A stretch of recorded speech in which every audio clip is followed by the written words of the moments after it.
apa aja sih yang bisa diperhatikan ataupun dilakukan perawatan untuk mesin yang mudah oleh pengguna kendaraan? Ada beberapa hal. Yang pertama mungkin bisa saya sampaikan, perawatan seperti baterai ataupun aki, ya. Apa yang bisa dirawat di baterai?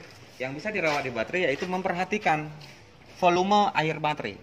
Di baterai ini kebetulan saya gunakan baterai sah, ya. Artian baterai ini ada air baterai ataupun elektrolit baterai yang digunakan. Jadi apa yang harus kita perhatikan? Kita periksa volume daripada air baterai tersebut. Volumenya harus berada di antara upper level dan lower level. Paling tinggi di upper level dan paling rendah di lower level. Kalau sudah di bawah lower level, ini bisa kemungkinan baterai ini tidak lagi aktif untuk membangkit arus listrik ataupun membangkit tegangan arus listrik. Akibatnya apa? Baterai tidak bisa secara maksimal menyuplai tegangan arus ke rangkaian listrik yang ada di mobil.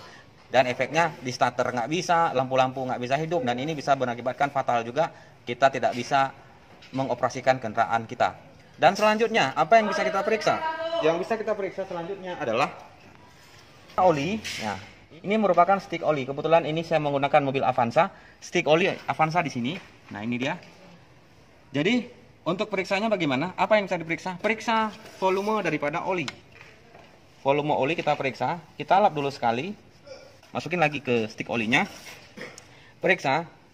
Oli harus ada di garis paling atas ini. Biasanya di stick oli ada garis tandanya. Tanda maksimalnya ada dan tanda minimalnya ada. Jadi harus ada di tanda ini paling atas. Jadi kalau misalkan udah di bawah ini, berarti oli berkurang. Nah, di sini usahakan oli jangan sampai berkurang. Efeknya kalau oli berkurang bisa mengakibatkan mesin nanti akan bermasalah. Dan juga diperiksa apa? Nah, kekentalan daripada oli itu sendiri, viskositasnya. Bagaimana? Masih kental atau tidak? Nah, di sini sedikit saya sampaikan masalah pergantian oli. Pergantian oli ini kita lakukan sesuai dengan kemampuan oli tersebut membentuk oil film. Ada oli yang diganti per 5.000 kilo, ada oli juga yang diganti per 10.000 kilo. Terus pertanyaannya, kalau sebuah mobil atau mobil saya nggak pernah jalan, cuma jalan dari rumah ke kantor, paling-paling sekitar 20 kilo. Berarti untuk mencapai 5.000 ataupun 10.000 bisa setahun. Kan gitu? Nah, kalau seperti itu ceritanya, itu disarankan ganti oli per 6 bulan. Bukan lagi per kilometer. Kalau per kilometer mungkin bisa setahun ataupun lebih. Kalau cuma sehari 20 kilo. Jadi ganti per 6 bulan. Kenapa harus ganti per 6 bulan? Karena biarpun mobil kita jarang kita pakai sekali-sekali, otomatis di situ kita lakukan pemanasan. Pagi-pagi kadang kita hidupkan, barang 1 jam ataupun 2 jam, ketika sudah kita hidupkan tersebut, otomatis mesin bekerja. Mesin bekerja, oli pun bekerja. Nah disitulah pentingnya juga ketika oli sudah bekerja, lama-lama kemampuan oli membentuk oil film di antara metal-metal yang ada di mesin akan berkurang. Maka dengan itu tidak bisa kita patok kepada kilometer jauhnya kendaraan tersebut menempuh perjalanan. Tetapi di situ dipatok bulannya. Jadi kita sarankan per 6 bulan ganti. Jangan dibiarkan sampai nanti kita tunggu 10 kilo. 10 kilo udah bisa-bisa setahun ataupun lebih. Nah, ini untuk oli. Dan selanjutnya apa yang bisa kita periksa, yang mudah kita periksa? Air radiator. Ya. Kalau lagi dingin masih bisa lah kita buka ini. Bisa kita lihat. Masih dingin ya. Bisa kita lihat airnya. Nah, bisa kita lihat di sini. Tetapi kalau panas nggak mungkin kita buka ini. Tetapi kita periksa di mana? Nah, ini ada reservoir tank. Ini ada reservoir tank. Nah, ini lagi sini periksa. Di reservoir tank ada tanda. Ini ada garis full. Ada garis full. Usahakan air radiator di reservoir tank berada di garis ini, di full. Jangan lebih. Bagaimana kalau lebih? Kalau lebih nanti saat mobil panas, ini akan dihisap ke dalam radiator, dan saat dingin akan dikembalikan lagi ke dalam reservoir tank. Kalau lebih berarti ini akan tumpah keluar, akan terbuang.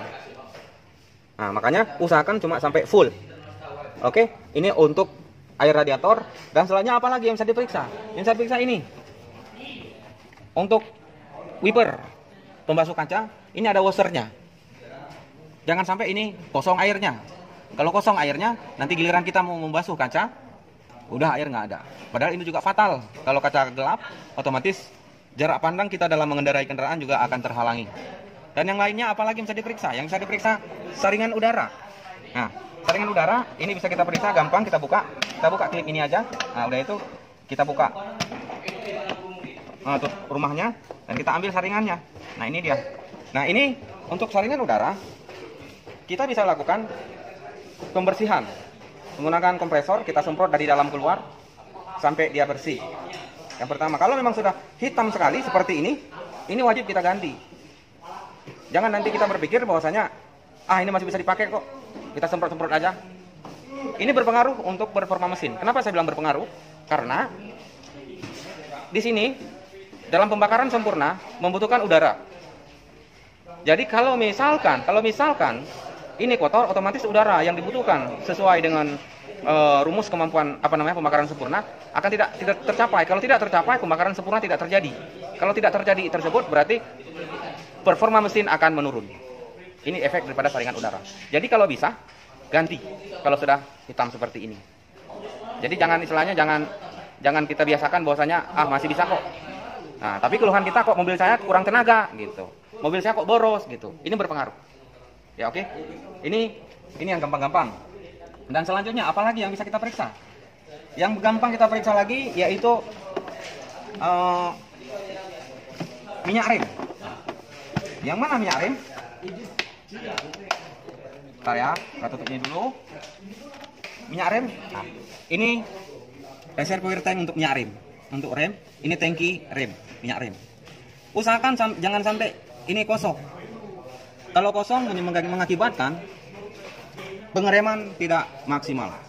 Berarti kalau ini kosong, akibat dari yang pertama, kanvas remnya tipis. Dan yang kedua, saluran remnya bocor. Ini kalau kita melihat minyak remnya sudah kosong. Jadi apa sih ada pengaruh?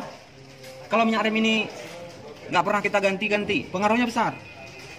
Kenapa? Karena minyak rem ini kalau lama tidak diganti, maka kemampuan dia akan berkurang dan minyak rem ini akan berubah jadi air dan akhirnya menjadi karat, dan karat tersebut bisa membuat sil-sil yang ada di dalam master rem akan bermasalah dan bocor. Kalau sudah bocor, nah ini efeknya lebih parah, bisa mengakibatkan rem bermasalah, mogok. Makanya kalau di sini saya bilang lebih mending mogok mesin daripada mogok rem. Kalau mogok mesin, paling kendaraannya berhenti, udah kita nggak jalan lagi. Tapi kalau mogok rem, kalau nggak kita yang mati, orang lain yang mati. Nah itu kalau masalah rem. Oke?